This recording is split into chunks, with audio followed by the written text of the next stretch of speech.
See something that's great, you gotta respect it. And how did Twitter react? By failing to even spell Owen's name properly and calling her far-right. They're going to call a former left-wing, now centre-right black conservative who is hated by the actual far-right, then all bets are now off. And then the usual blue check marks piled in with their lies and hatred. Candace Owens is a far-right media personality who got famous by appearing on the conspiracy site InfoWars and calling herself a red pill black, a term popularised on the alt-right men's rights message board that is basically an antonym for woke. Wrong, idiot. She got famous by communicating a message of actual empowerment for black people. So save us the glib white-splaining, please. Talking of white-splaining, Sean King whined about it too. Yeah, how are you going to accuse Kanye of being an Uncle Tom when you're whiter than Rachel Dolezal? Blip! So precisely how does Candace Owens think? Well, she tells black people not to be victims, not to be dependent on welfare, and not to blame society for all their problems. The truth is that the left wants to strap black people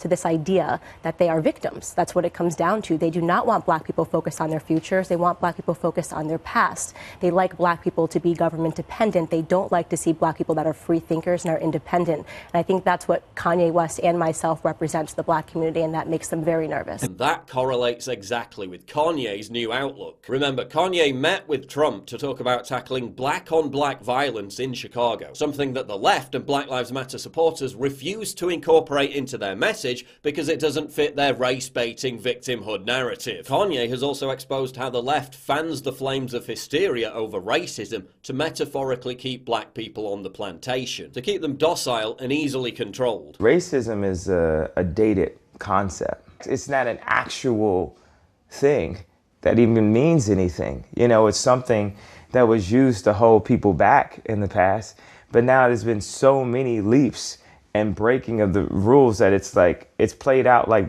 you know, like a style from the, 1800s or something.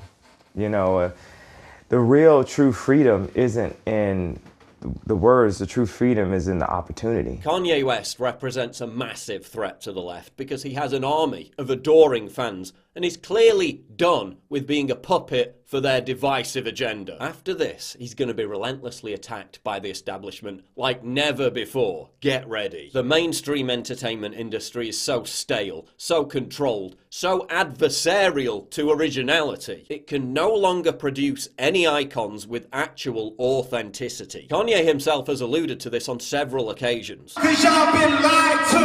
Radio lied to you. They can't play what they want to play because they've been paid to play that bullshit over and over and over. Celebrities with something to say other than vacuous virtue signaling and cliched platitudes are now all but extinct. And that's because any celebrity that uses their platform to speak uncomfortable truths is immediately shunned and attacked by the legacy media. Look what they did to Morrissey after he spoke out against mass immigration and Islamic terrorism. This paucity of authentic, interesting celebrities is why YouTubers like PewDiePie and Candace Owens are the new rock stars. We the rock stars. Now obviously most of these new rock stars aren't going to be political, but the ones that are represent a true threat to the status quo, to the dominant culture. Which is why I was right when I said conservatism is the new counterculture and populism is the new punk rock. Oh, but Kanye had a breakdown. He's gone insane. Yeah, if you haven't been paying attention, Kanye's had about 10 what they call breakdowns since the mid-2000s. And he always comes back more influential than ever before. Blip! That's why they're terrified of him endorsing ideas and people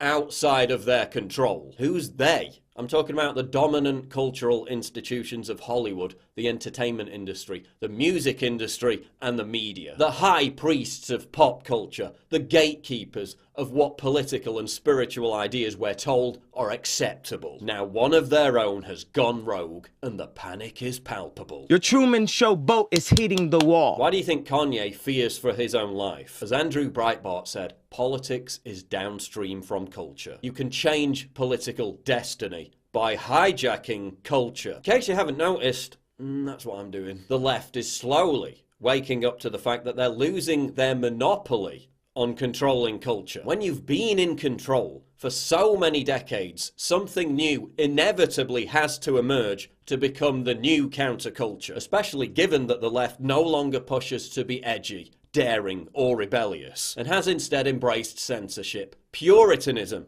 and cultural sterility. The high priests of pop culture are the real racists. They're the ones who indoctrinate young black kids to aspire to be thugs. They're the ones who fetishize and glorify criminality and gangsterism through hip-hop music. Kanye is trying to move black people away from the ghettoization of their minds towards true independence and freedom. Candace Owens is trying to do exactly the same thing. And that's why they resonate with each other. And that's why the left is petrified of them both. What you're seeing happening today, obviously we have some black people that are just shouting in the back. We have some black people that are sitting in the front quietly, that are chanting USA and having a normal conversation. I love that, because what I say every single time, and you may have seen me on the news, is that what is happening right now in the black community, you're going to hear it in this room first. There is an ideological civil war happening. Black people that are focused on their past and shouting about slavery, and black people that are focused on their futures, okay? That's really what it comes down to, okay? I can guarantee you what you're seeing happening is victim mentality versus victor mentality. And That's I promise great, by you, the way. the I love people that. here are Isn't going that to great? win. I love that.